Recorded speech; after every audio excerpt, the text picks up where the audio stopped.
இது மகிமை நேரம். மகிமை டிவி நேயர்களை அன்புடன் வாழ்த்துகிறேன். மீண்டுமாக மகிமை நேர நிகழ்ச்சிக்கு உங்களை அன்புடன் வரவேற்கிறேன்.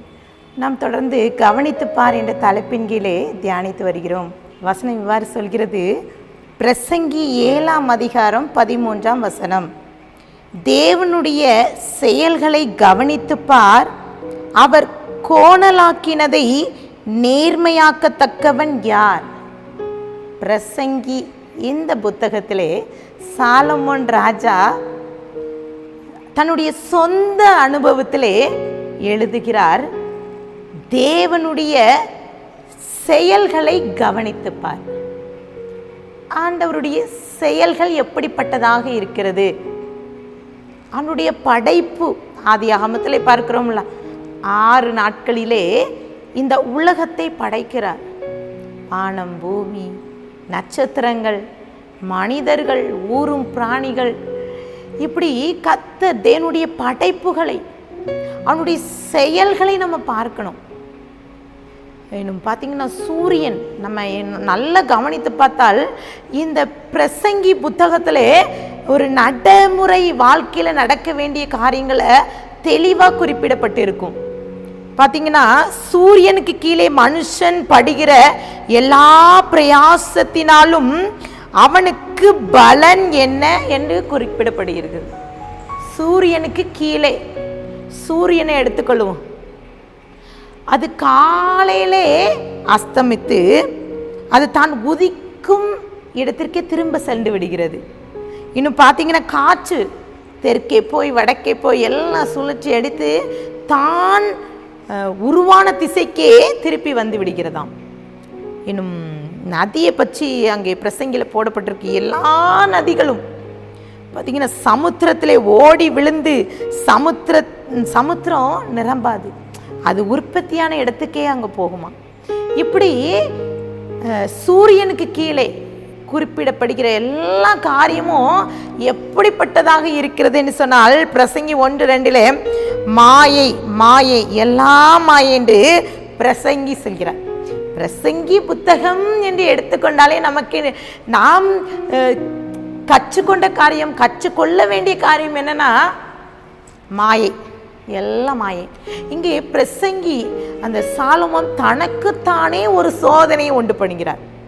அப்போ கர்த்தருடைய செயல்கள் என்ன என்பதை இந்த பிரசங்கி இந்த அதிகாரத்தில் சாலமோன் தெளிவாக ஒரு சம்பவத்தை நமக்கு முன் உதாரணமாக வைக்கிறார். பிரசங்கி 2ஆம் அதிகாரத்தை நீங்கள் வாசித்து பார்த்தீங்கன்னா, பிரசங்கி அந்த அதிகாரத்தில் போடப்பட்டிருக்குது, தன்னை தானே பிரசங்கி சோதித்து பார்க்கிறார்.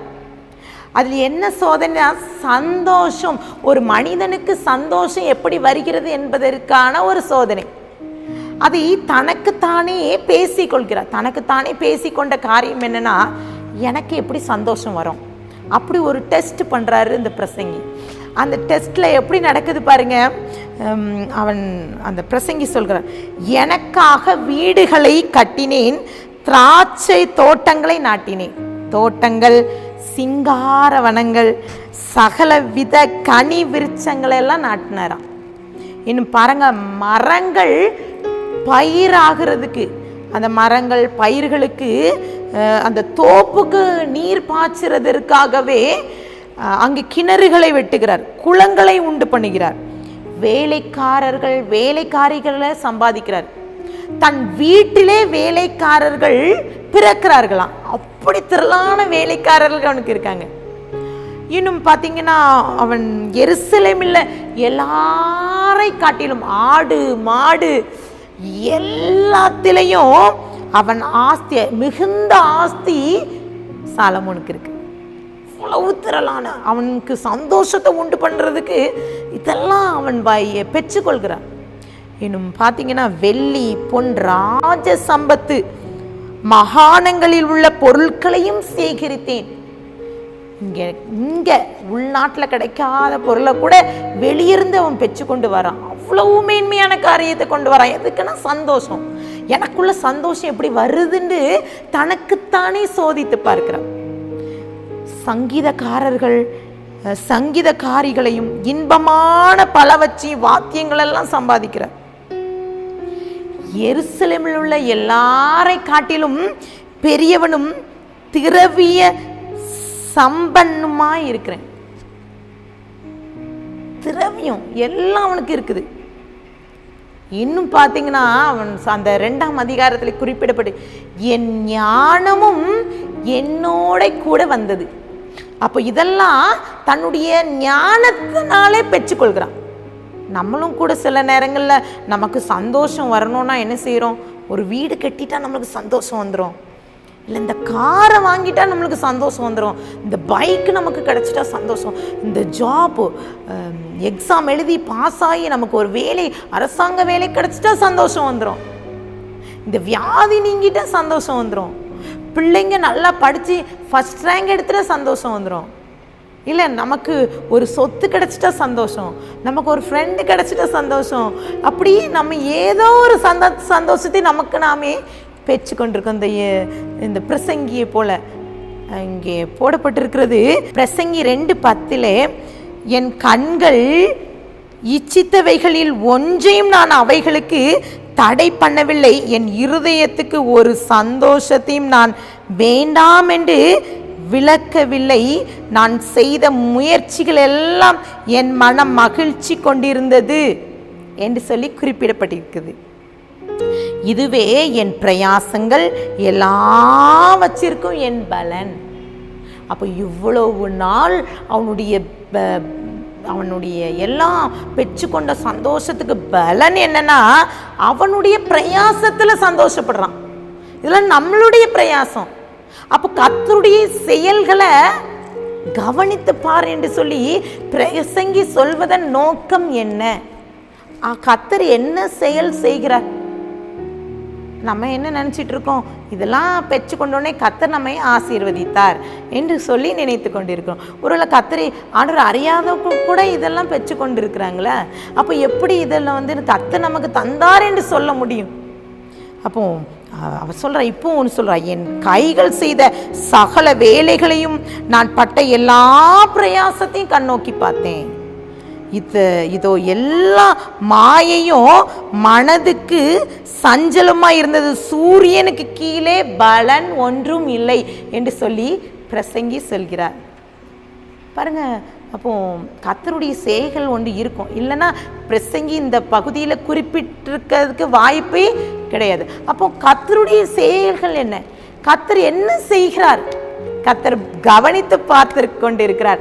பாருங்க, நம்ம எல்லாம் நினச்சிட்டு இருக்கோம் ஆண்டவர் நம்ம வீட்டில் ஃபோட்டோவில் வச்சுருப்போம், ஜீசஸ் ஃபோட்டோ சிரிச்சு கொண்டே சந்தோஷமான ஒரு ஃபோட்டோவை மாட்டிக்கொண்டு நம்ம ஆண்டவர் சந்தோஷமாக இருக்கிறான்னு நினச்சிட்டு இருக்கோம். ஆனால் கர்த்தர் நம்மை சோதித்து அறிந்து கவனித்து கொண்டு இருக்கிறார். அவர்களுக்கு பூமி எங்கும் உலாவி கொண்டு இருக்கிறதாம். அப்போ மனுபுத்திரர் மேல் கண்ணோக்கி பார்க்கிற தேவன் அவர் நம்மை பார்த்து கொண்டு, அவருடைய செயல் என்ன என்றால் நாம் கவனித்து பார்க்க வேண்டிய கர்த்தர் நம்மை கவனித்து பார்க்கிறார், நம்மை பார்த்து கொண்டு இருக்கிறார். இந்த பிரசங்கி அவனுடைய எல்லா அனுபவத்தின் முடிவை குறிப்பிடுகிறார். பிரசங்கி 12ஆம் அதிகாரத்தில் கடைசி பகுதியிலே ஒரு காரியத்தை குறிப்பிடுகிறார். பிரசங்கி 12, 13, 14 காரியத்தின் கடைத்தொகையை கேட்போமாக, தேவனுக்கு பயந்து அவர் கற்பனைகளை கைக்கொள், எல்லா மனிதர் பாக்கிலும் விழுந்த கடமை இதுவே, ஒவ்வொரு கிரியையும் அந்தரங்கமான ஒவ்வொரு காரியத்தையும் நன்மையானாலும் தீமையானாலும்